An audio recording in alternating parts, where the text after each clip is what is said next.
Good evening, everyone.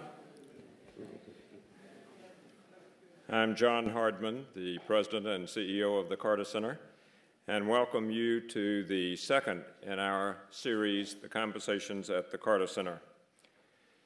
This series is a way to focus on the Carter Center's peace and health efforts and current issues around the world.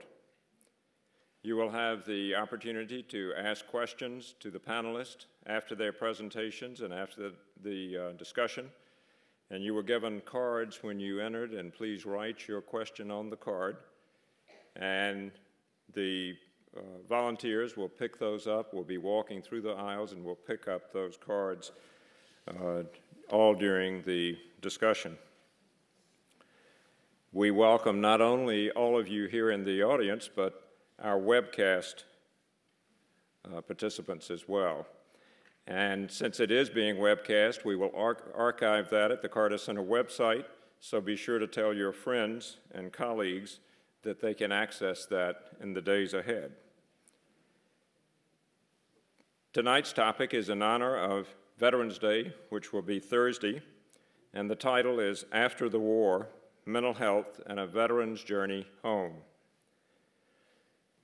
We know the devastating effects of the wars in Iraq and Afghanistan, and those activities and those conflicts have posed a major psychological challenge, not only to families here in the U.S. who have loved ones serving in our armed forces, but to the troops who do serve multiple tours of duty and experience a greater amount of stress as well as brain injury.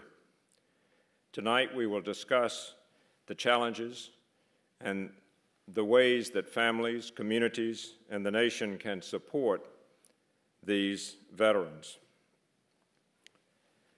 This is just one of a series of events the Carter Center's mental health program has held during this past year on veterans' mental health. And this is an effort to draw attention to the issues that will be discussed tonight. The 26th Annual Rosalynn Carter Mental Health Symposium took place just last week and brought together leading experts around the nation to discuss the mental health needs of returning National Guard and Reserve veterans. Earlier this year, the Carter Center partnered with Columbia University and the Dart Center for Journalism and Trauma to hold a workshop for journalists covering veterans' mental health. More information on these events, including the blogs and the webcast, for those of you who are familiar with all of those different media outlets, can be found on our website at thecartercenter.org. Also, we're pleased tonight that former First Lady Rosalynn Carter and our panelist Kelly Kennedy will be available to sign books in the lobby after the presentation. Mrs. Carter's book, Within Our Reach, and Kelly's book, They Fought for Each Other, are also available for purchase in the lobby.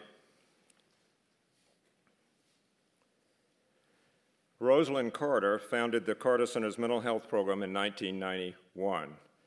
And I was fortunate to be its first director. And I can assure you, Mrs. Carter has not slowed down one bit since founding that program. The program works at the state and national and international level to promote awareness on mental health issues and to reduce stigma and discrimination against people with mental illness. This year, Mrs. Carter and the program launched its first international project in Liberia to help establish a sustainable mental health system in that country that has been at war for years and has no mental health services. She and the Carter Center have also welcomed our newest international class of Rosalynn Carter Fellows for mental health journalism. And the program has been very instrumental in a historic settlement announced this past month between the state of Georgia and the Department of Justice that will help improve the lives of thousands of people living with mental illness here in our home state. And in addition to all those activities this year, Mrs. Carter has, as I mentioned earlier, published her 5th book, Within Our Reach, Ending the Mental Health Crisis. Please join me in welcoming Mrs. Carter.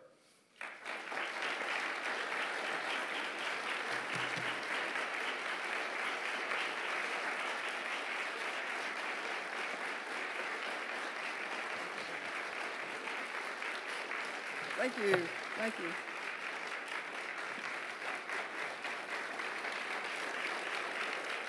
Thank you very much. Thank you. We did start the mental health program here in 1991, but I have been working on mental health issues since Jimmy was governor. And do you know that in January, where he was inaugurated in 1971, in January, I will have been working on mental health issues for 40 years. That is a long time. Well, I want to welcome you here tonight. We have a good program in store for you, and our conversation is timely because it's just a few days before Veterans Day, and also, as John mentioned, just a week after our annual Mental Health Symposium. Its own reintegration of our National Guard and Reserve veterans into families, communities, and jobs. Our symposium was a really great event, and it was webcast too, and so it's in the archives, and you might want to look it up because we had great people here. And Patrick Kennedy made a rousing speech to begin the program and just got us off to a really good start. You might want to look at his speech because it was about the brain and some things that he wants to do since he's retiring from Congress.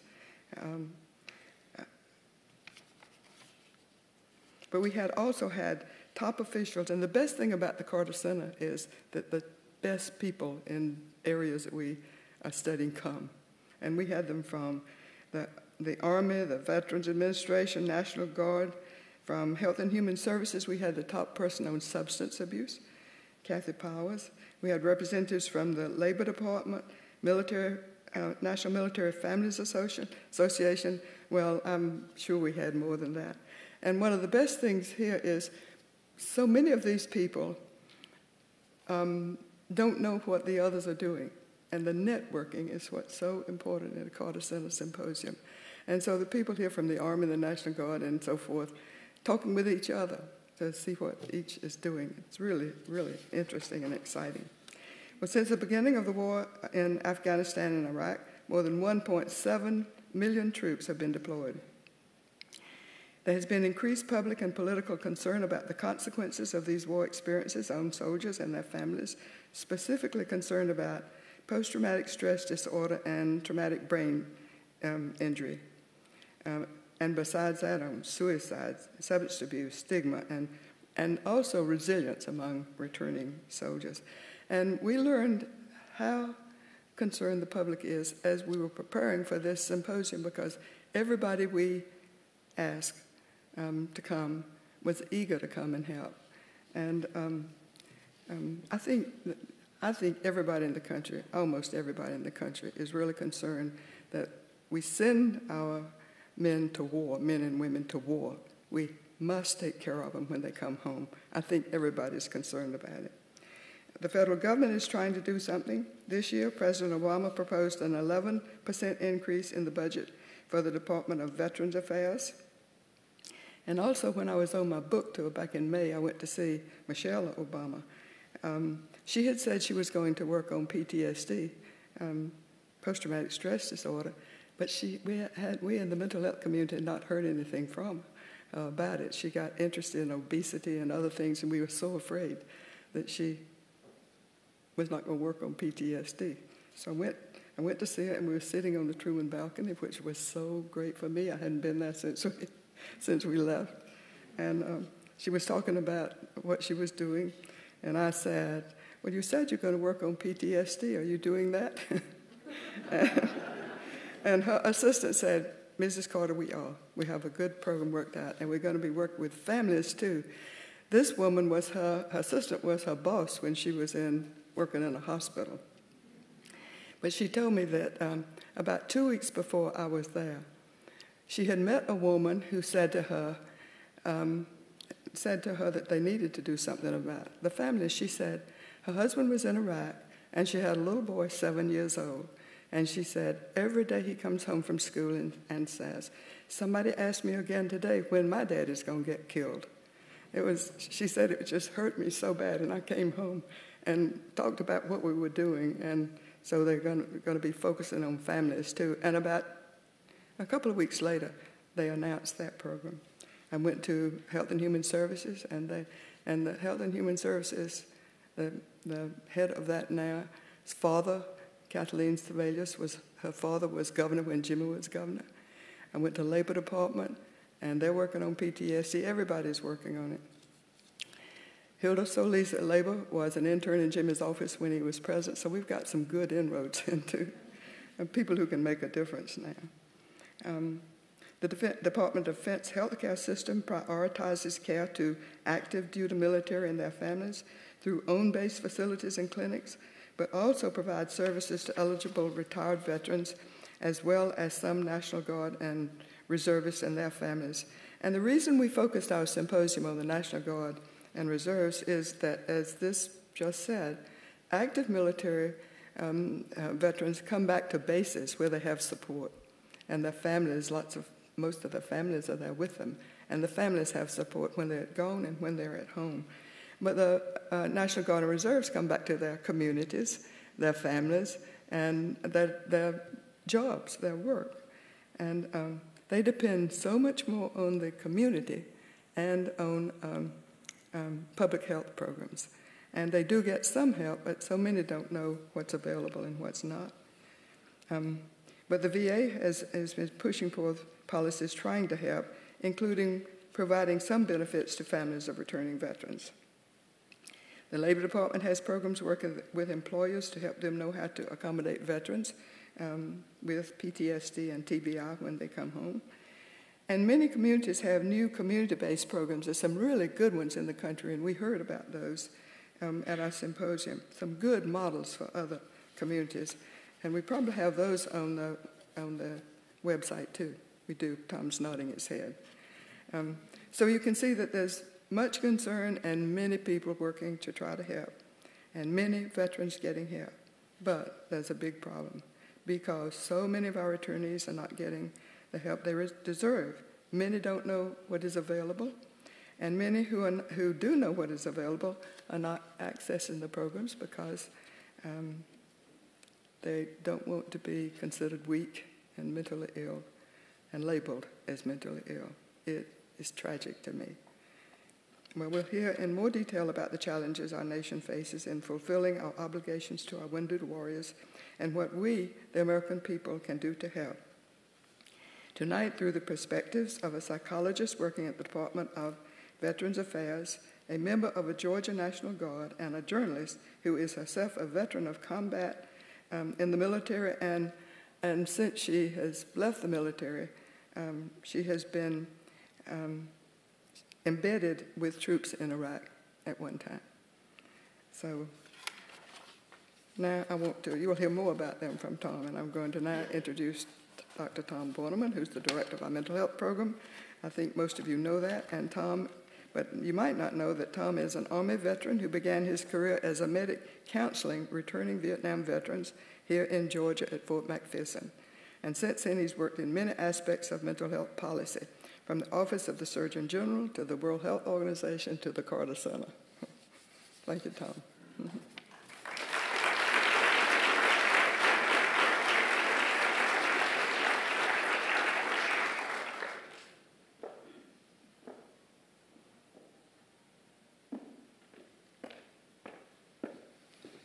Let me join in and welcome you to this event. This is an event that was a pleasure to put together, and once again, whenever we reached out for people to speak or participate in it, we got wonderful collaboration and cooperation, and we're just delighted with that.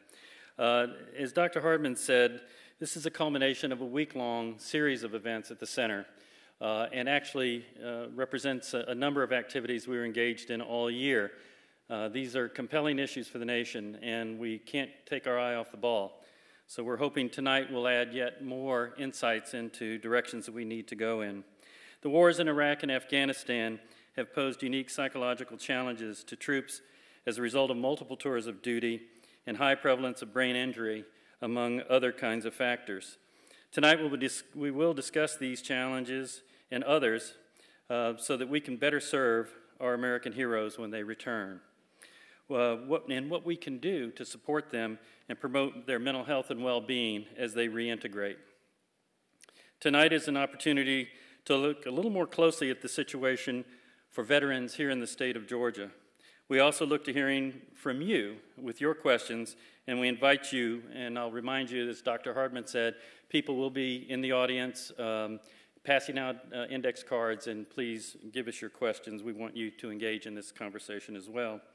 We look forward to hearing from you. We have also a guest in the audience that I wanted to introduce. I wanted to welcome Major General Maria Britt, General Britt, who is joining us in the audience today.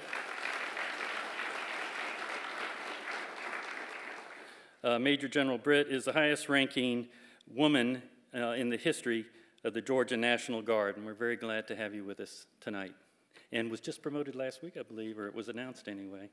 So congratulations on your promotion. Dr. Sonja Batten is an Assistant Deputy Chief of Patient Care Services Officer for Mental Health in the Department of Veterans Affairs. Dr. Batten has extensive experience in traumatic stress, post-deployment, psychological health, and the VA healthcare system. And I should tell you, Dr. Batten was also an invaluable advisor to us in the preparation of our annual symposium from last year. Welcome, Sonja.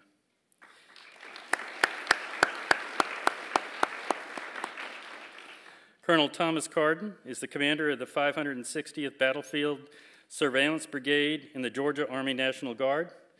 Colonel Carden deployed to Iraq in 2005 and 2006, where he served as the effects coordinator for the 48th Brigade Combat Team. Among his decorations are the Bronze Star Medal, the Meritorious Service Medal, and the Army Commendation Medal. And finally, there's Kelly Kennedy, as a former Rosalynn Carter Fellow for Mental Health Journalism and a military health reporter for Army Times.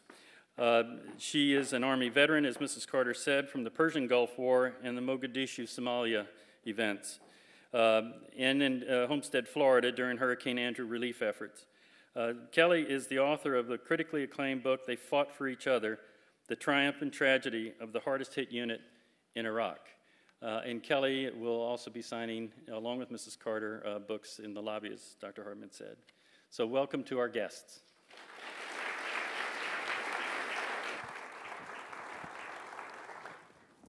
We'd like to start this evening with a question for Colonel Carden. Can you give us a quick overview of how the National Guard is different from the active duty and give the audience a picture of the National Guard here in Georgia? Absolutely, I'd be glad to. The Georgia National Guard is actually made up of three components. It's made up of the Army National Guard, the Air National Guard, and the Georgia State Defense Force. The Army National Guard here in Georgia is composed of 11,100 soldiers, and they provide to our state and nation a full range of capability from combat operations to homeland defense and homeland security. The Air National Guard here in Georgia has two wings, one in Warner Robins, the other one in Savannah, and they also provide a full range of homeland defense, homeland security, combat operation capabilities. And the Georgia State Defense Force, while not a deployable component of the Georgia Department of Defense, is composed of 800 members. And essentially, they assist us and our families on rear detachment activities to augment our capabilities for our soldiers and families at home. In addition, they also augment our capability to respond in the events of natural disaster. Now, we're different from the active duty in that the vast majority of our population serve 1 weekend a month and 2 to 3 weeks during the summer. Only 15% of our force is on active duty. Our dwell time between deployments for that reason tend to be just a little bit longer than active duty. Our largest formation in the state, the 48th Infantry Brigade, you may have seen in the news, recently redeployed from Afghanistan. We deployed home in May of 2006, and the brigade turned again very quickly in 2008 and just returned home in 2010. So that was a very quick turnaround for that unit. And you'll be heading out. We're currently working we have a notice of sourcing for my brigade, and we're continuing to train toward that goal. Indeed. Well, thank you. Dr. Batten, could you explain more about some of the unique challenges faced by the National Guard and reservists that may contribute to mental health problems following their tours of duty in Iraq and Afghanistan? Sure, I'll be happy to. And my comments really follow nicely on Mrs. Carter's comments, because I think one of the things that we know is when people are faced with stressful or challenging or potentially traumatic events, one of the key factors that can protect people from developing long-term problems is having good social support, having good structure, being able to stay in routine and have the support of the people around them. And for the active duty service members, as Mrs. Carter pointed out, they're more likely to have those supports built into their natural environment. They're more likely to live on or near a base. Their families have those supports. People in the community understand what they're going through when their loved one is deployed. For the National Guard and Reserve, it can be a very different experience. Some of the units are drawn from very vast geographic areas. They may not all live in the same place. And so when they deploy, certainly, oftentimes they do have the support and esprit de corps that the active duty service members would. But when they come home, then they disperse again, and they go back to their home communities, which can be suburbia, XYZ in any state, or in the city maybe where there's no one else around them who has had that experience. And so for both the service members themselves as well as their families, they may not have the people in their environment who can provide them with support and understand what they've been through, ask the right questions, know what questions not to ask. It's a very different experience for our National Guard and reservists. And so I think I'm sure we'll hear more from Colonel Carden about some of those, specific examples. But it's not that National Guard and reservists are faced with challenges that are particularly different when they're deployed, or that they don't have the appropriate sort of training or skills or things like that. It's that they deploy in a different context, and certainly when they return, they're in a different context than their active duty counterparts. Yes, it seems that both of you talk about the unit, and the unit cohesion, I'm sure, develops intensely when faced with life-threatening situations overseas. And then that unit begins to break up in a natural way, so that very core support may get lost in some of that translation. I hope we get into that a little bit more in our conversation. Kelly, you present kind of an interesting perspective, both as a veteran who has served on the line and understand that role, as well as one of a skilled journalist who has to observe and report. Wondered if you could give us a bit more about your perspective from a journalist's viewpoint, as having also been a soldier but now an observer. Yeah, it's been interesting. I was sort of surprised by my own reactions to combat when I went to Iraq, but also when I wrote this book, it was about the hardest hit unit in Iraq to that point, and to watch these guys come back after losing 15 men and see how they reacted to each other, how they dispersed, how they stopped talking about things, how they began talking about things, how their communities reacted, was extremely interesting to me. They're also sort of similar to a National Guard or Reserve unit because their unit was dispersed after they returned home. They don't exist anymore. So it was interesting for me because at the same time as they were kind of healing and dealing with their own post-traumatic stress, I was as well in a way that was unexpected to me. So I've tried to write about that since I've gotten home, just to write about what post-traumatic stress looks like and what it feels like and how it affects our communities. Because I think from watching these guys this is 2007, just 3 years later, I'm seeing some of the guys struggle so hard, and I'm seeing some of the guys go to college. I've seen 2 of the guys become journalists, which is really interesting. And it's just been interesting to see how, if you address this issue, if your family is able to address it, if your community is able to address it, if you're able to get the help you need, how these guys have become leaders already in their communities, or how they've sort of fallen back, dealing with post-traumatic stress as well as traumatic brain injuries. So it's been really interesting. I think we've got a lot to learn from people like this. Well, you certainly spent some very intense time with these soldiers during your embedded stint with the unit. Is there any particular story that stands out to you, or stories that you might want to share with us? Well, my personal story is that I was with them on June 21st.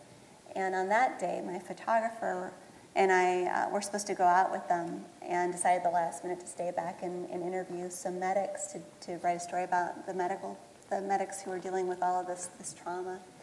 And there were two Bradleys, and one of the Bradleys, we're sitting at a picnic table doing these interviews, and we hear this very loud explosion. One of the Bradleys had run over a deep buried IED, and it flipped over and caught on fire, so no one could get out of the vehicle. A couple of the guys were thrown from the vehicle as it exploded. Everybody inside died. There were 5 guys who died. One of the guys burned alive. And their friends watched. They saw this happen. They were picking up friends 2 blocks away. It was horrifying in a way that's really hard to describe. And we were there for the aftermath. We were there to watch the unit and see how they struggled through this day. And the night before, we'd been taking pictures of them doing karaoke in the basement and joking around. We got pictures of one of the guys' brand new tattoo, and we sort of felt like we got to know them. And then all of a sudden, they were gone. And I didn't realize how much that would affect me, just to lose those 5 men. When there was a military police unit that came in to provide the perimeter guard for this Bradley after it had been blown up, and as one of the Humvees was sitting there, a rocket-propelled grenade came in through the window and decapitated one of the female military police officers. She was 20 years old. And when I got home, I was running through stop signs. I just didn't see them. It was taking me 3 hours to read the newspaper in the morning. I was just that distracted. I was depressed for probably a year and didn't recognize my own symptoms. I'd been covering post-traumatic stress and still couldn't see it in myself until someone pointed it out. On a happier note, though it begins with a bad story, Ross McGinnis was also in this unit. He received the Medal of Honor because he threw himself on a grenade and saved 4 of his friends when a grenade was thrown into a Humvee, 19 years old, same birthday as the U.S. Army. Just real character. One of the guys who was in that Humvee, Ian Newland, has started a place in Colorado called the Ross Ranch. And anytime one of these guys in the unit is having problems, he wraps his arms around them and brings them out to Colorado and gets them away from people and near buddies. It hasn't worked for everybody. There's a guy on the East Coast who they haven't been able to get to. He's just so damaged he's not able to relate to anyone right now. But Ian and the first sergeant and the company commander have reached out to all of the guys in this unit and tried to bring them back in and talk about what they've been through and to tell each other how much they love each other, which is a huge thing. I think one of the biggest problems when you're dealing with post-traumatic stress is that these guys go in as a unit and then they dissipate. So they're not able to help each other through it. And then we've got communities where people ask questions like, how many people did you kill? Instead of, what's your job? So people aren't allowed or able to tell their stories in their own way. So these guys are kind of working together to be able to do that. That's been heartening to me to see these guys reach out to each other. Thank you for sharing that story. Colonel Carden, you've not only been deployed to Iraq in a command position, but returned home to oversee the reintegration of hundreds of guardsmen and women here in Georgia from Afghanistan. What are some of the specific challenges you are seeing in these men and women as they return home? Well, without exception, the greatest challenge that I've seen in the reintegration process has been the lack of self-reporting. And our line of work and the culture that we have to generate in order to be successful and survivable on the battlefield, we find little utility in sitting around discussing our vulnerabilities. And that's just that's a harsh fact of life. When you're training a soldier to go to combat and survive, you're teaching them to move on the other side of a door through a building and not know what's on the other side. And they have to have a sense of invincibility to be able to do that without hesitation. It makes them more survivable. The challenge with that culture is that when we bring them home, essentially they'll get on an airplane, they'll fly back to an installation, and within 24 to 36 hours, they're going to sit down with a provider that's going to ask them to bare their soul and to discuss their vulnerabilities. And trying to make that shift in such a very, very limited amount of time, I think we're asking the impossible of our soldiers. So that's why I think you don't have any empirical data to prove it, but just from an anecdotal perspective, I believe that's why you see the latent onset of so many symptoms at the 6 month, 1 year, sometimes many, many years after the fact, when soldiers realize, or former soldiers in a lot of cases, realize they have an issue. The additional challenge that goes with that is our systems are geared very securely to mitigate fraud. So these cases get flagged in many cases when they come up 5, 6, 7 years, even 6, 8 months after the fact. Now, soldiers in the National Guard and Reserves have 5 years of VA coverage post-deployment. So access to care is much better than I've seen it in the past. But then it becomes a compensation issue. If a soldier and family essentially have lost their house, for example, and I've seen these cases personally, they've lost their house, they've lost their car, the soldier cannot function because of the issue that was incurred in the line of duty, and they come up at the 24-month mark, for example, and say, I have a problem. That case gets flagged and gets additional scrutiny, and then the system is such that there are many wickets they have to navigate in order to be compensated. And essentially, we break a soldier in many cases in the line of duty, and then we tell them to prove it. And so the burden of proof at that point is shifted to the soldier, to prove that this issue was incurred in the line of duty, as opposed to the burden of proof resting with the system, so to speak. So I think without exception, the lack of self-reporting on the part of the soldier and the lack of recognition in many cases that I think is driven by the culture that we all have to perpetuate to keep them alive on the battlefield. And the other piece is there's some systematic issues that probably need to be looked at. And tie goes to the soldier, the airman, the Marine, and the service member that goes to fight to defend freedom and the American way of life. The tie should go to them in my judgment, so that we take a look at them and believe them until otherwise proven that maybe they're trying to mitigate the system. It's almost like trying to burglar-proof your house. If you make your house so secure that the wrong people can't get in, if the house catches on fire, you can't get out.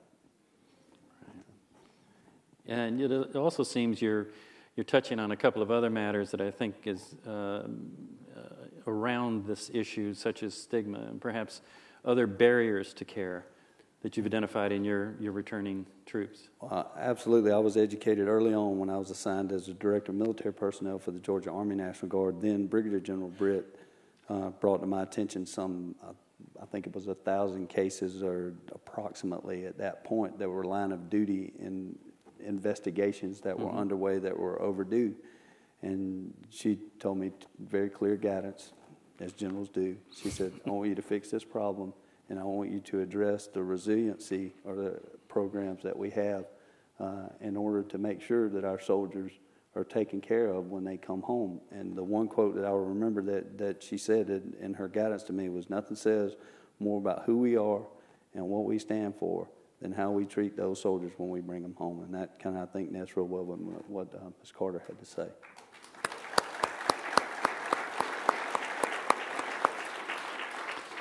Thank you. Dr. Batten, many times the Guard and Reservists, like other members of the military, may come home without serious mental illness, most will, but still face challenges reintegrating in their communities. What steps is the Department of Veterans Affairs taking to help the Guards and Reserve facing these other kinds of challenges as well? Well, I'd like to start by just reinforcing one of the messages you said, which is to underline the fact that the most frequent response to stress is resilience. And so it's important to remember when we focus on a topic like post-traumatic stress disorder, which is so important, to remember that the majority of people will have strength and resilience and be able to get back to good functioning with family and work, et cetera. But it's not uncommon to go through a period of readjustment. I mean, everybody does to some extent. Combat is an extreme experience. It's an extreme experience, and as Secretary Shinseki says, nobody comes back from combat unchanged. It's simply not possible. And so it's important to remember that there are a range of experiences that people can have, and we end up talking sometimes about PTSD or suicide as the extremes, but there's a full range. And so in VA, we've really looked at trying to find multiple opportunities to reach out to the returning service members and veterans. And Colonel Carden, I'm so glad that he brought up the issues around eligibility, because since 2008, actually Congress changed the law so that we can actually provide 5 years of free care, no copay, for any service member who's deployed to the Iraq-Afghanistan combat zone, and for anything that is potentially related to their service. And so although the issues that you're pointing out around compensation, that's one thing, but in terms of accessing care, you don't have to prove anything in order to access the care. And as somebody who works in the Veterans Health Administration, that's my primary concern, is making sure that we have the care available for our service members. And kind of remove those institutional barriers. Yeah, exactly, right. And so they don't have to prove anything. They can come and show us that they were deployed, and we'll provide them that care. And so we work on having multiple ways of outreach, because as Kelly was bringing up, and Colonel Carden as well, people may not be ready the moment that they get off the plane to acknowledge that they're having a problem, or they may not even realize it. It may take a while to sort of recognize that things aren't getting better on their own. Mm-hmm. Or, usually when people first get home, all they want to do is get back home and get to their family. And they know that sometimes if they check yes in this box, that's going to delay their return home. So we work with, especially our Guard and Reserve units, to have multiple outreach events through the Yellow Ribbon Reintegration Program, through the post-deployment health reassessments. Every VA medical center has a welcome home event once a year now. We look to have multiple ways to reach out so that we can build a relationship and have that open door for the returning service members and veterans.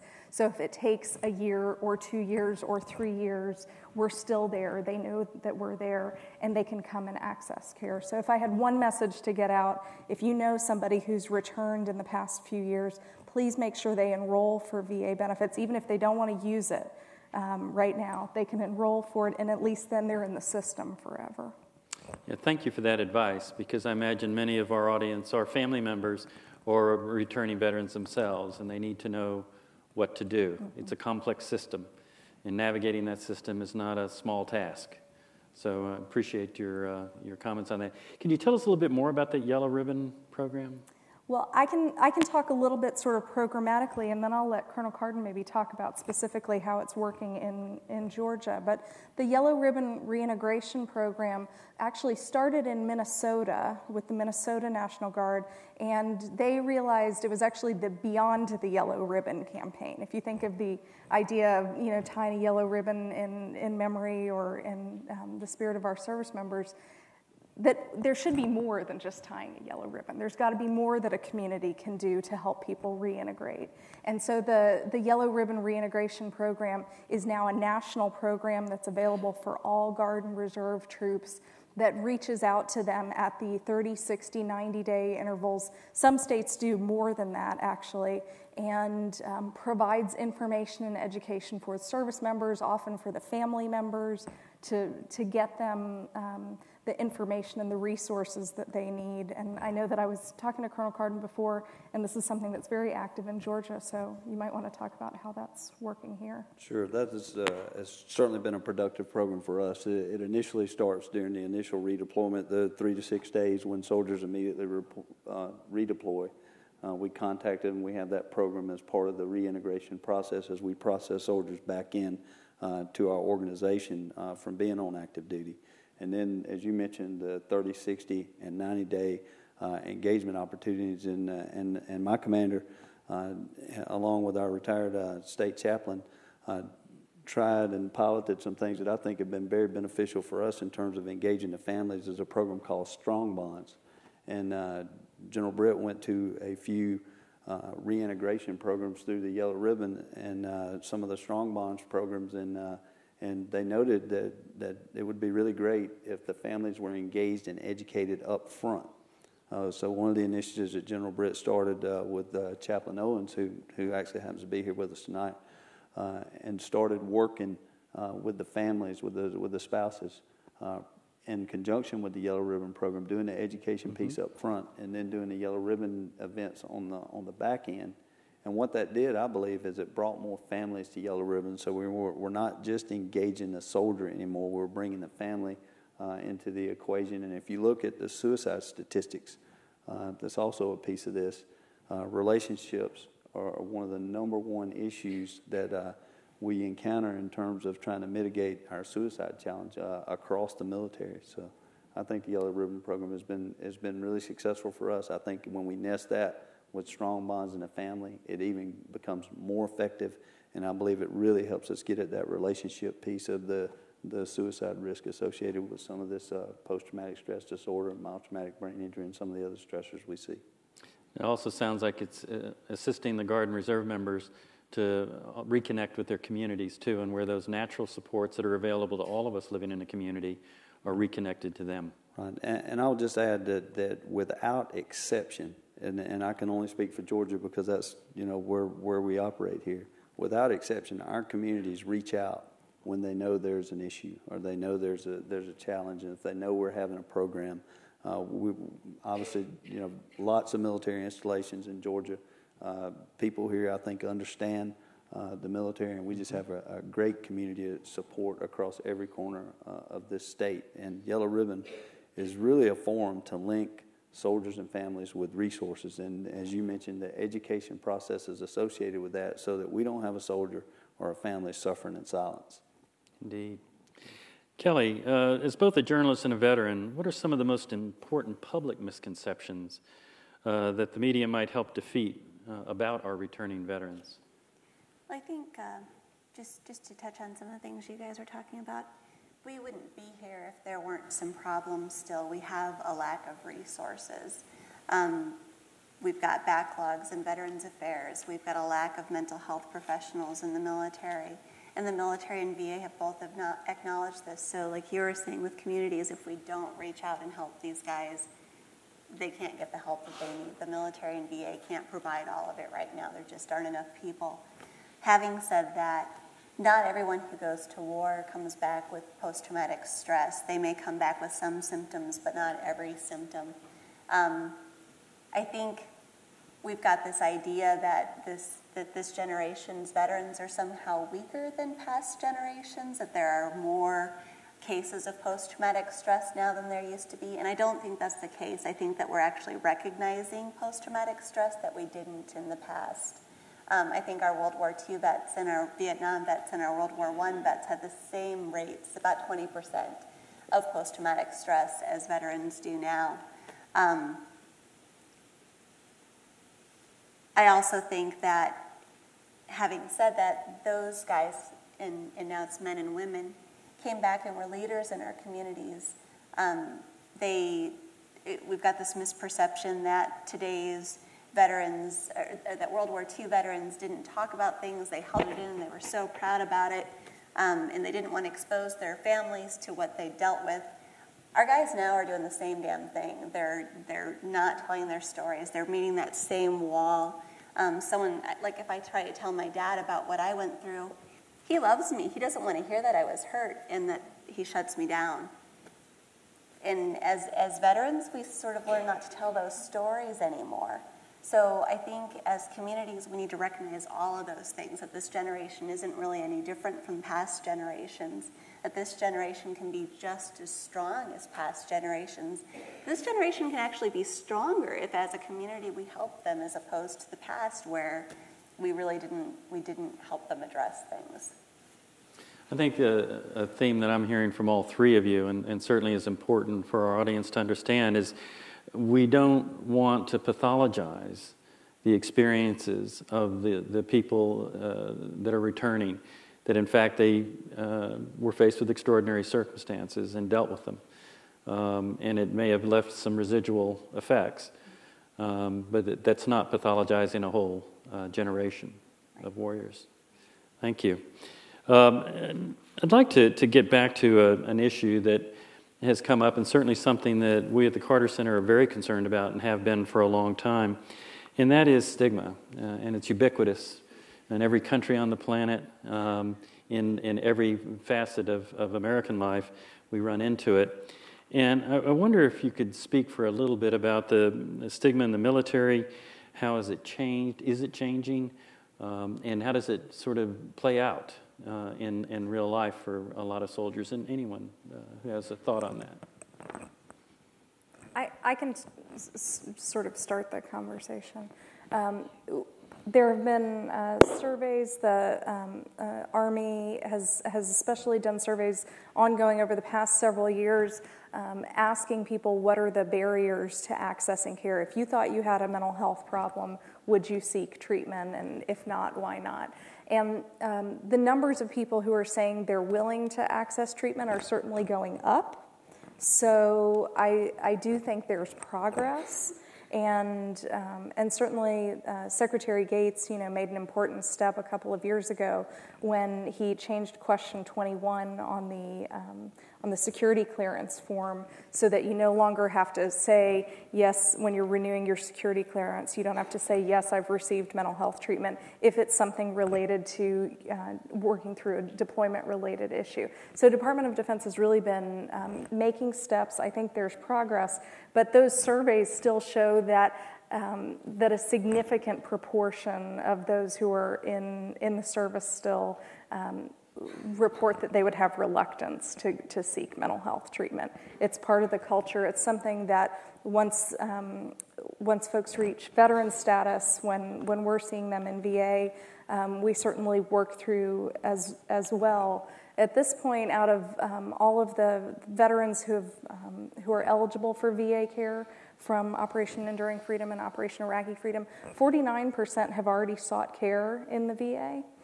Which we think is a tremendous number. It still means that there's a large percentage to go, but that's an unprecedented number of people who've been willing to seek care in the VA. And out of that number, the second most common problem that these returning veterans are seeking help for are mental health problems. And so we see real signs for hope that people are getting more comfortable accessing those services. And we're working on doing things like embedding mental health professionals into the primary care setting to try to reduce stigma, so that you don't have to go up to the 6th floor or the 10th floor to get this other treatment, that you can just get it right there in the primary care clinic. And DoD has been doing a lot of that as well. So I think that there are a number of things that are being done. Certainly progress has been made, but it's going to take a long time to sort of change that culture. Yeah, I would certainly agree with that. One of the things that I think, at least in the Army, that's helped is we have a warrior ethos, and it's essentially 4 things. I'll always place the mission first. I'll never quit, never accept defeat, and never leave a fallen comrade. And what we have seen, I believe, particularly in the soldier resiliency, suicide prevention area, is maybe not necessarily that soldier that's willing to self-report.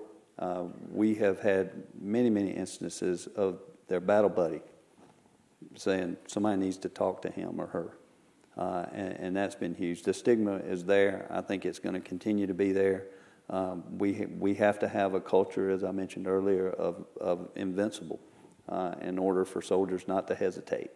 And so the same culture and the same training that makes you successful and survivable on the battlefield, in some cases makes you weak when you return, and makes you more vulnerable. Because I know and have had peers in many cases that have had issues, but did not want to seek care through the formal program. They would go pay for it to keep it off the record. And which is good for them to get some care versus no care. But there's certainly a healthy amount of fear in regard to, I know they will not issue me a weapon. I know I'm not going to be able to train my soldiers or myself, and therefore I know I'm not going to get promoted, and I'm likely not to be retained. That stigma is with us, and we'll work at it.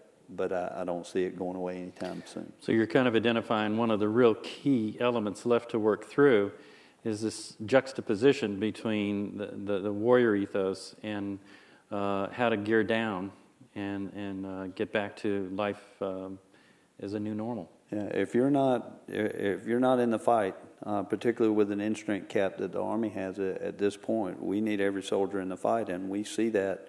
With soldiers undergoing even standard medical processing, if they're essentially holding a position and they're undergoing a medical board, then they do not count toward that unit's readiness, and that's an issue, and that's a problem. So if you don't count toward my readiness, and I'm a commander and I get graded on readiness, I want you well, or I want you somewhere else, because I got to take that unit to war, and I can't take that unit to war.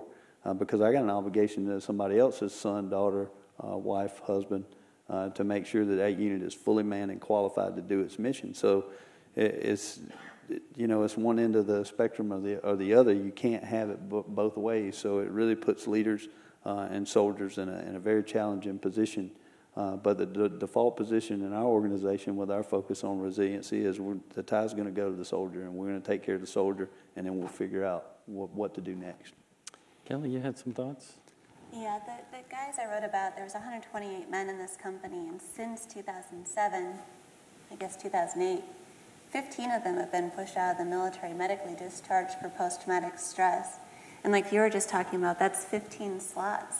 If you're trying to deploy, you've got 15 men who are filling slots who are not going to be able to deploy, and that's a huge issue, and that's not something the military has addressed. Yeah. Not only that, but those are the 15 worst cases. Those are the guys who are so bad they're going to be pushed out. You've got other cases. So how are they being dealt with? They're being told to suck it up. Don't fill my roster if you're not going to be able to deploy. In addition to that, these 15 guys who were pushed out medically discharged, none of them knew about the other. So talk about a stigma issue. These guys aren't talking to each other about what they're facing because they're so embarrassed by it. They're so traumatized by the fact that they can't handle it anymore. And that's sort of a stigmatization of ourselves. Even as journalists, we do it. I've been told that my skin is so thick that I don't have any bones. Well, it's really hard for me to say, boss, I need to take a day off. I'm not dealing with this okay. It's harder for a soldier, a Marine, I think. And then in addition to that, you get out of the military, you're looking for a job. I was up at the VA in New York recently, and I heard some nurses talking about how they advise these guys not to put down on their records that they have PTSD, or else they won't be able to get jobs as cops. They'll lose their security clearances. It's not just stigma within the military, it's after the fact. So as a community, we need to figure out what we're going to do with that issue. How are we going to help these guys move into other positions, into other jobs, without re-stigmatizing them for their combat stress? You raised some good points, and I think all three of you have hit on where some of the public policy barriers might be, and that we need to, as a complete community of people, really think about these things. And do we think about readiness in perhaps slightly different ways than we have in the past, although readiness obviously is a key factor for a unit when it deploys. But we've got to look maybe a little more broadly at some of these issues. I want to remind the audience to please put your questions on cards, and we will have people circulating in the audience that can pick them up for you. We certainly would like you to also engage in this discussion. While we're waiting that, I'd like to get into that very sensitive and difficult issue for all of us to talk about, and that's suicide. We know that the Guard and Reserve have deployed over a third of the force has been Guard and Reserve members, yet the completed suicide rate is highest in that group. Can we talk about that a little bit, what your thoughts are on that, and what we might do about it, more importantly? Okay, I will tell you that there are some very common misconceptions. And one of the primary misconceptions that we saw in our organization when we started studying the suicide problem I believe it was about 2 years ago, the Department of the Army Inspector General came to visit. And so obviously that stimulated quite a research project for me to prepare for that visit. And in that research, I was very surprised to find that 57% of the suicides in the Army National Guard at that point were soldiers who had not deployed. So it's not just a deployment issue. It certainly contributes. I believe that certainly the stress of deployments is a piece of our overall suicide problem, but it's also... It's a good point. It's a popular misconception that the suicide problem is all about deployments, and it's not. I think in many cases it had to do some of the anecdotal evidence that we saw as the Army drove to raise its end strength to get where it needed to be to fight 2 wars. We lowered our standards in terms of what we brought into the formations. And when you bring people into your formations that are already having issues, then you're going to see a spike in some of those areas, and one of which is suicide. And General Corelli, the Vice Chief of Staff of the Army, did an extensive study on that. And certainly since our recruitment, the economy has certainly had some challenges. And every time we've seen that in history, we've seen our recruitment numbers go up. And when our recruitment numbers go up, then that allows us the opportunity to raise the standard. So we're addressing that right now. The average soldier that can gain entrance to our formation now can literally gain entrance to almost every college in this state. The testing and the standards are as challenging today in terms of the quality of soldier that we're bringing in our formation as I have seen it in my 25 years of service. And I think you're going to see those numbers go down as those soldiers are retained into our formation. But there's no one area that we're seeing outside of relationships, substance abuse, or self-medicating. In some cases, when soldiers have problems, we see financial difficulties and the full range of issues that you see in society at large. One of the things that we try to do is reflect society in terms of what our formations look like. So we have the same problems, just sometimes more acute. Thoughts? Yeah, I'd love to talk just for a moment about what we've been doing in VA to deal with this problem. We're at a little bit of a disadvantage in terms of being able to track numbers compared to the active duty, because for Army, at least for the active component, you know where your soldiers are and you know if something happens to them. For veterans, there's actually not an easy way of tracking that.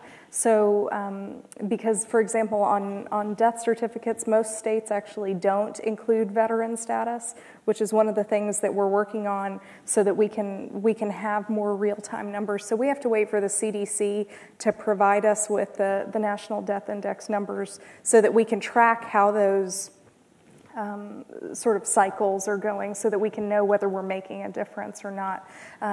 So the latest data we have are from 2007. So for veterans who have finished their service, we're not actually sure what the trend is going to look like for the same period of time that for example, DOD's been looking at over the past couple of years. But that hasn't stopped us in VA from really trying to take a very serious look at the issue. And so a little over 3 years ago, we implemented in conjunction with the Substance Abuse and Mental Health Services Administration a suicide prevention lifeline.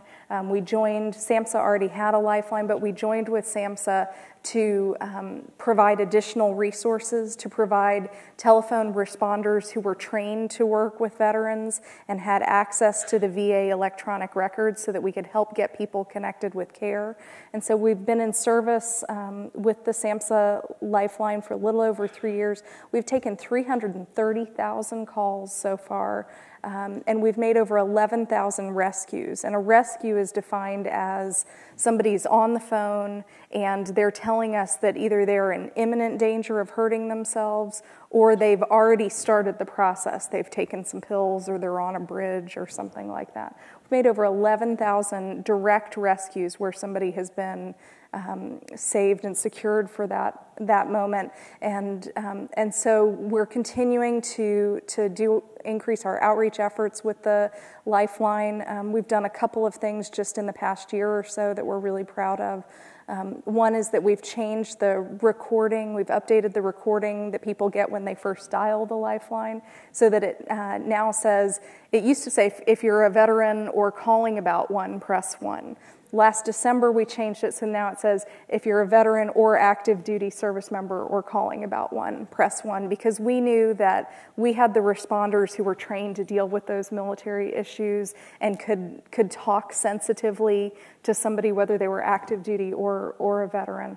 So we're proud of that. And we also sort of recognizing the stigma issue and that sometimes even picking up the phone can be too much, even though it's anonymous and we have no way of knowing who the person is unless they tell us.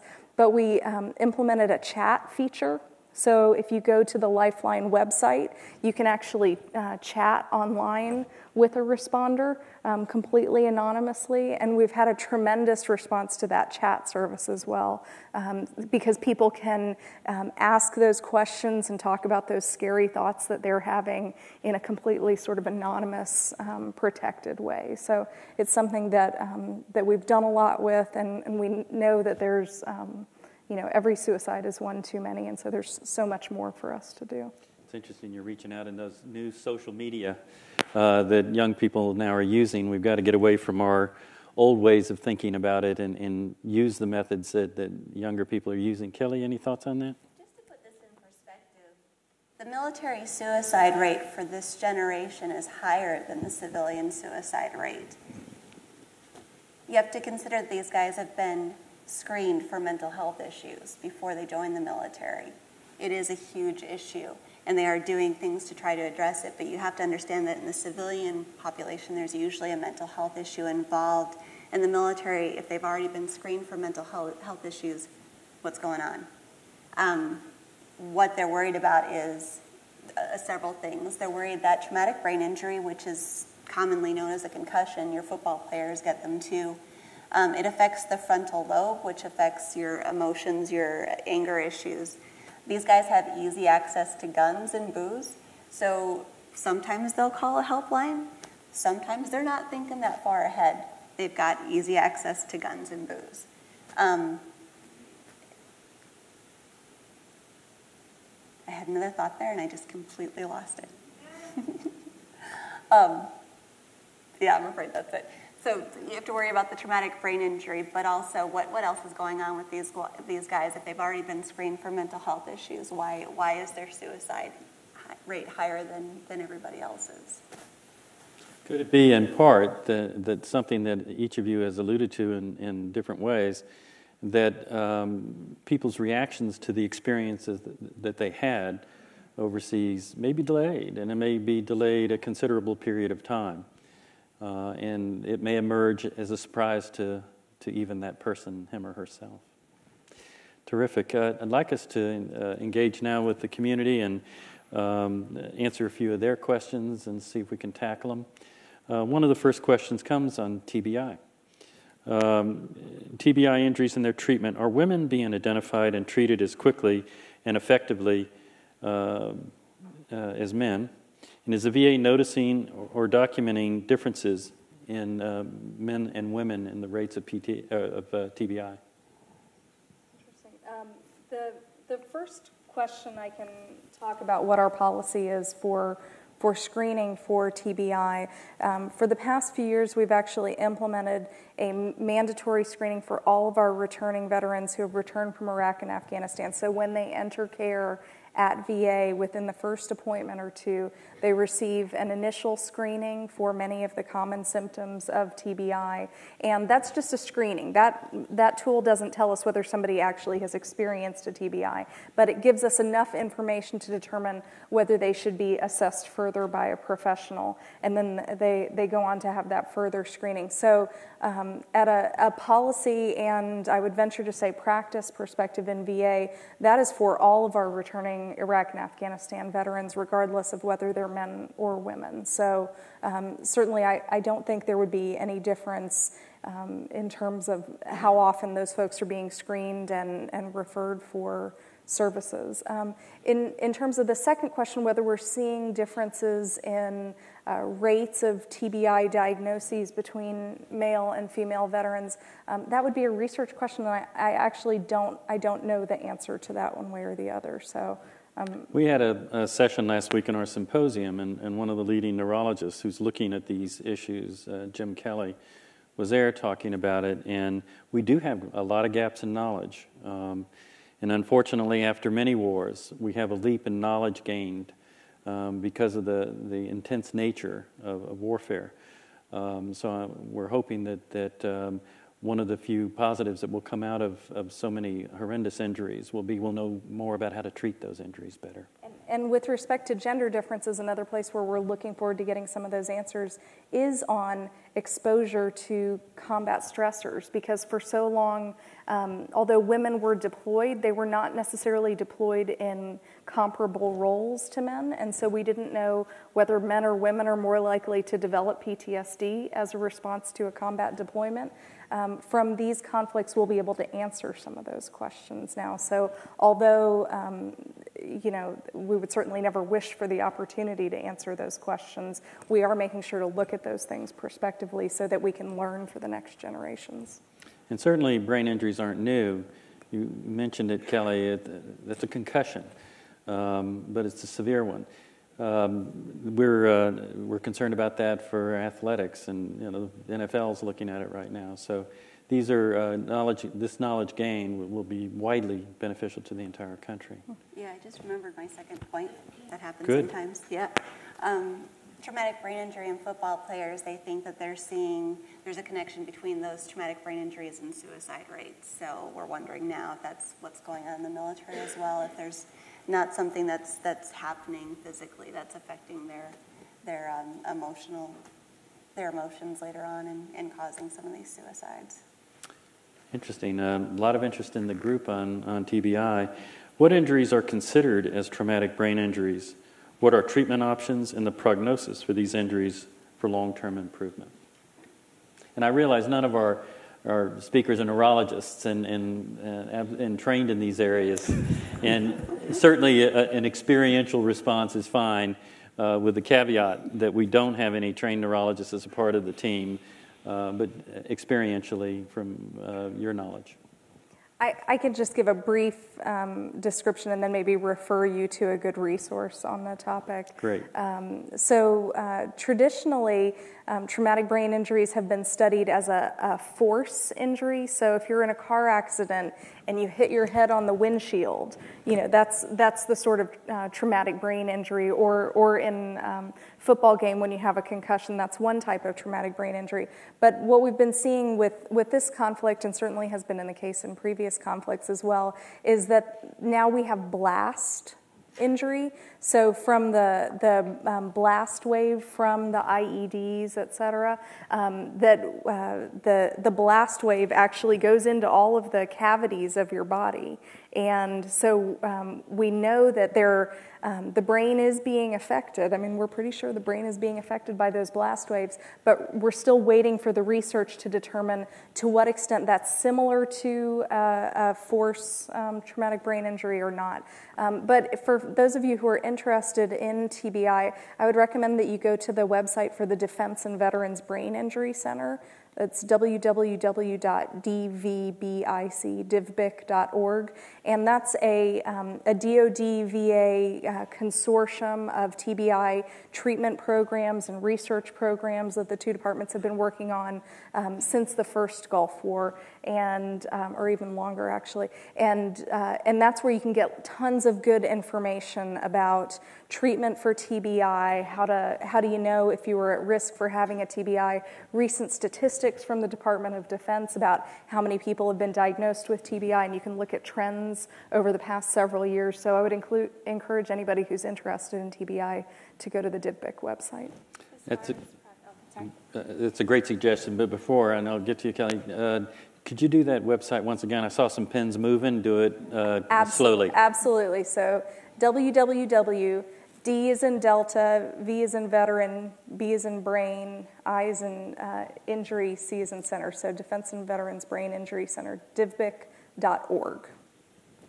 Got it. And if not, come up and see Sonja afterwards. Kelly, please. As far as prognosis, it can be very similar to your football player. You can be tired and dizzy with a headache for about a week, and then it goes away. Generally speaking, I think it's 24, and your brain doesn't develop fully until you're 24 years old.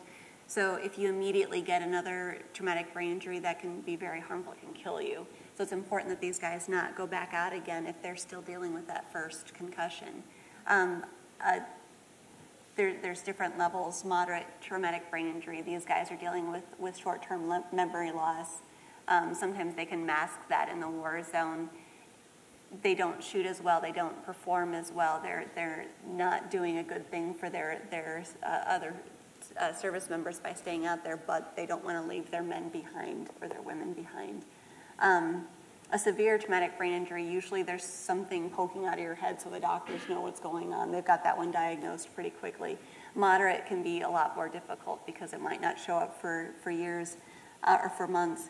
I had a neurologist explain to me once that on a bell curve, if you're in the middle and you have a moderate brain injury and it pushes you back here so you're a little bit still on the normal side, it's not quite as bad if you're way up here or way down here.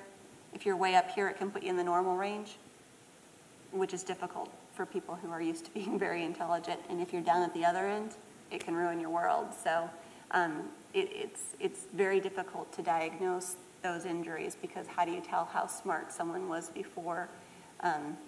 They do, you can probably talk a little bit more about the testing, but for the first time since the war began in Afghanistan 10 years ago, they stood up a traumatic brain injury center this summer so they can check these guys to see if they should still be in the war zone or not. So it's been a big deal. And I think the numbers are 200,000 or something like that. It's huge. So.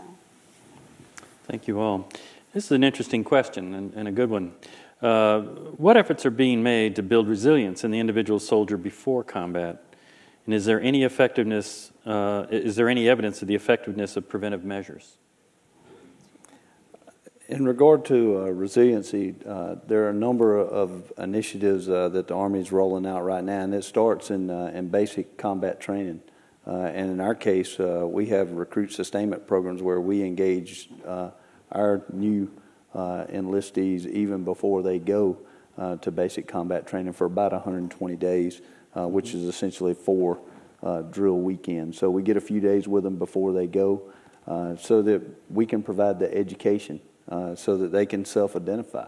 That's reinforced when they go to basic training, and when they come back and they're a part of the unit, the family support groups, we have chaplains engaged in our regional care team type concept. So there's education, there's access to service, and there's continued engagement, not only of the soldier but of the family. Now, in terms of empirical data about how effective it is, we just don't have it at this point. But right now, I think we're making a constructive effort to we know we got. It's all about what did you know, when did you know, and what did you do.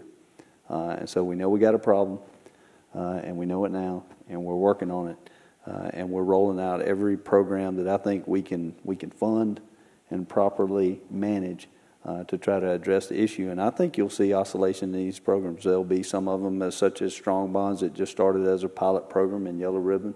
It demonstrated success, and it was funded federally, at the national, across the country. And I think you'll see some soldier resiliency efforts, pilot programs. Some will succeed, others will not. And I think the ones that succeed will gain attention and gain funding, and we'll be able to save more soldiers and make ourselves more ready in the meantime. Mm-hmm. Kelly, Sonja? Yeah, I concur with what Colonel Carden said, and I would just add that many of these programs, sometimes you can't wait for the data to come in to do something, but it's then incumbent to make sure you're assessing and doing program evaluation efforts, and Department of Defense certainly is doing that now, each of the services, as well as at the DoD level. But it's important to note that, most of these programs are not just being pulled out of thin air. Many of them are based on good, sound cognitive behavioral principles that we know have been effective in a treatment setting, and it still remains to be seen whether they're effective in this sort of preventive resilience building way. But when you don't have enough data, at least you want to take the best theory and data that you have to guide the program development, and I believe that in the vast majority of cases that's what's been used to develop these programs. Now, this is another area that's had widespread interest around the nation, resilience in children, for example, and children exposed to adverse life circumstances, where the leap forward that we make as a result of working with these troops will have wide civilian application potentially as well. So it's something the nation needs to do. Right, and it's important to remember that combat is not the most common experience that leads to post-traumatic stress disorder. It certainly is what has captured the nation's interest, which I'm profoundly thankful for, that people are paying attention to these issues. But post-traumatic stress disorder can happen in response to a physical assault, a sexual assault, a car accident, a natural disaster. There are all sorts of things that can happen that can be potentially traumatic events. So although combat is what's focusing our attention on that now, it's important to remember that this can, anyone in this room, unfortunately, could be exposed to a potentially traumatic event. And so hopefully, yes, what we can learn from the battlefield and from the military and veteran experience can then be generalized and be of use to the public overall. Any thoughts, Kelly, you would like to add? I think in some ways the resiliency training is sort of a prevention training, and in some ways that makes sense to me. If you're teaching these young guys straight out of high school how to work with their finances so that when they come back from combat they're not dealing with that stressor, or how to work with their relationships so that their spouses understand what they're going through, so that they aren't screaming at each other while they're in the combat zone, so that when they come back home they're not dealing with that stressor. That makes sense, and it looks like from the most recent research, some of the suicides that are happening in the military, it's not just they came back from combat. It's that they came back from combat and their boyfriend dumped them, or they came back from combat and they're losing their house. There's something added up. So if the resiliency training gets rid of that stressor, have at it. That makes sense to me. Indeed. One of the things that all of you are talking about, again, and there's certainly some common themes that seem to be emerging, is the need to evaluate a lot of these programs, not only the more intensely studied programs like the TBI and those kind of things, which obviously need to be done, but some of the community-based programming that we ran into as we began to plan our our symposium last week. We ran into wonderful looking practices, but what looks good and what's effective may be different. And it's important, particularly for community-based programs where a lot of these programs are emerging. They're ground up, and we certainly want to look at them. But we certainly hope they do build in evaluation components so we can understand the effectiveness and the replicability of these programs. A couple of more clinical questions. Is EMDR being widely used to treat PTSD among the military, and if not, why not? Sonja, I think that one's for you. Yeah, and I can't unfortunately speak. I work for the Department of Veterans Affairs, so I can't speak for what the military is doing with their service members. Okay. It's certainly EMDR is part of the current clinical practice guidelines for PTSD, so it is potentially appropriate treatment. But I can't speak to what the military practitioners are doing. Fair enough. Next question, how can non-military mental health professionals help with these issues? Learn the language.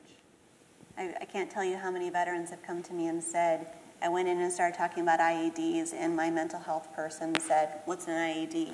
Or I started talking about my guys dying, and my mental health person started crying. You have to prepare yourselves for these stories, and you have to be able to speak their language. Other thoughts? Yeah, I will tell you that the one director of psychological health that we have as a resource for our organization is a veteran. And while I know that's probably not going to be the standard and probably practically can't be the standard, I will tell you that it certainly provides us great utility because she can speak the language in her caseload. If you look at, she's one for 15,000 essentially plus their family, so she's really good.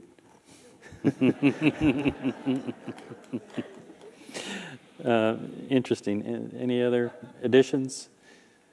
Well, I think that that it, it's an excellent point, and certainly one in VA that we're recognizing, because we've had a tremendous growth, even in VA, we've had a tremendous growth in mental health professionals. In the past 4 years, we've increased from over 14,000 mental health professionals to over 20,000 mental health professionals, so a 6,000 person increase in just 4 years. And so while that's exciting and brings increased access, and we feel good about our access to care and our standards for that, it also means that we have a lot of really new people even into the VA system, the mental health professionals. And so as a system, we're looking for ways to work on military cultural competence training even within our system, and certainly would apply within DoD and the TRICARE network as well, to make sure that that people know how to talk about these issues, how to ask the right questions, and being a non-veteran myself, I've worked off and on in the VA system since 1995, and so I feel like now I can generally sort of handle talking about those issues. But the first few years, I didn't know what I was talking about. I was young and came from a family where there certainly was military experience, but it wasn't really part of my growing up. That wasn't something I was used to talking to. So I had to learn how to ask naive questions, but do so in a respectful way, and know when I was getting in over my head, and not act like I knew more than I knew. And I think that there are a lot of good, just sort of practical things, but the largest thing I think is sort of starting from that perspective of respect, recognizing the sacrifices that the service members and veterans have made, that their families have made, and asking the questions about whether somebody has military service, whether they're a family member of a veteran. Those are important questions for mental health professionals to ask, even if that's not the presenting issue that the person says that they're coming in for. It also suggests to me, as you're talking, each of you, that maybe it's time, too, that some of our mental health educational institutions take a look at it. I saw very recently the University of Southern California now has a specialty in the School of Social Work in military social work. This is not an insignificant population of people in our midst, and perhaps adding curriculum to training programs in all the disciplines would be a wise thing to do and have broad applicability.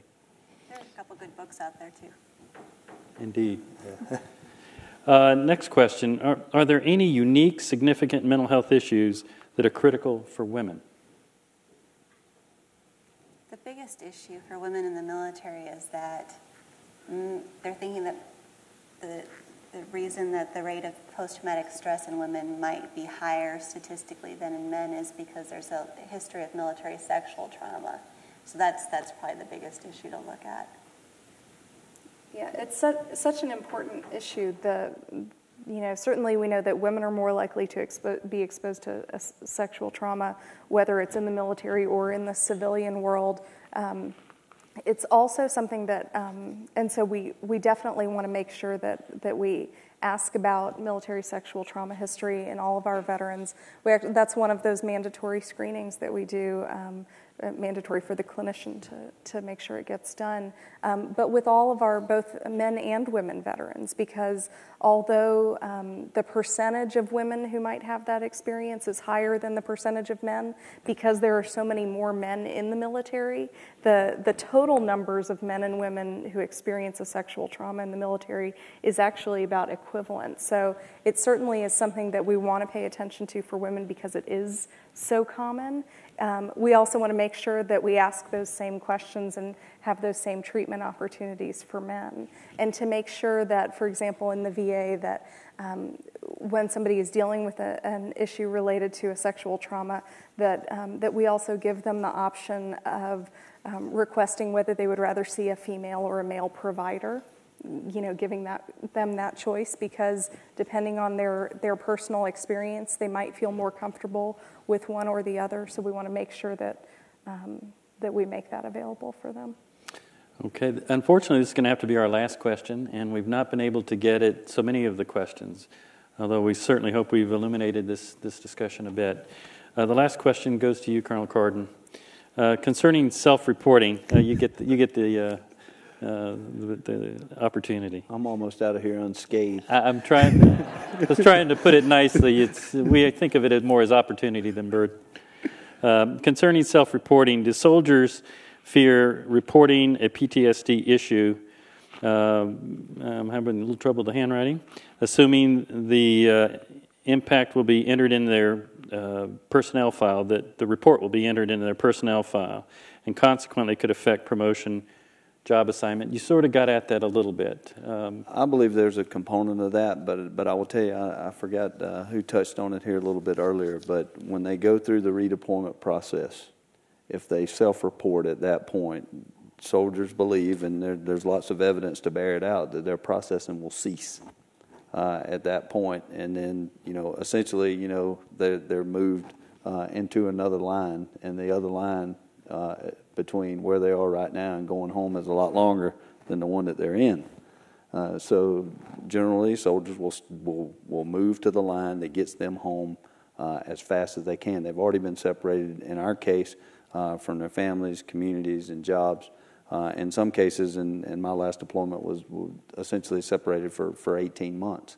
And there was nothing, and I was a lieutenant colonel at the time and had served for many years, but I'm no different in that regard than any of my soldiers. The only thing I really wanted was to navigate the lines and move through the cubicles and to get in my vehicle and go home. And that's what our soldiers want. And so I think that is an impediment.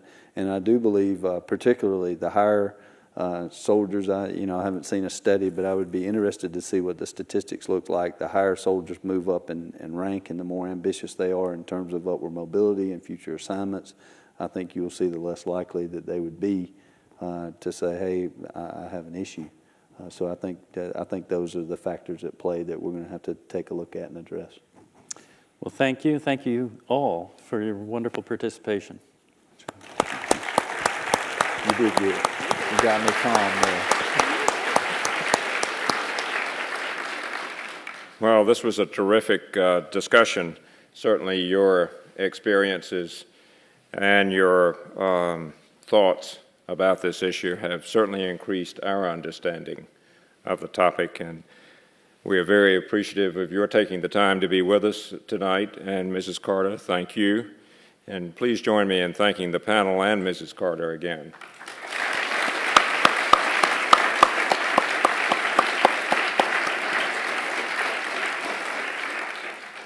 Our next conversations at the Carter Center will be on March 8th next year, 2011, and the topic will be Justice for the Poor, and we will hear from people in the field working about access to justice in impoverished environments and countries such as Liberia and the Democratic Republic of Congo. If you liked tonight's presentation, remember that you can watch this on the Carter Center website, cartercenter.org, and you can tell all of your friends to do that as well. Also, you can find out more about the conversations season and what our next topics will be in 2011. And you can also go on the Carter Center website to access emails, as well as join us on Facebook and Twitter if you are inclined and know how to do that. I have to get my children to tell me about Twitter and Facebook. And for those of you here in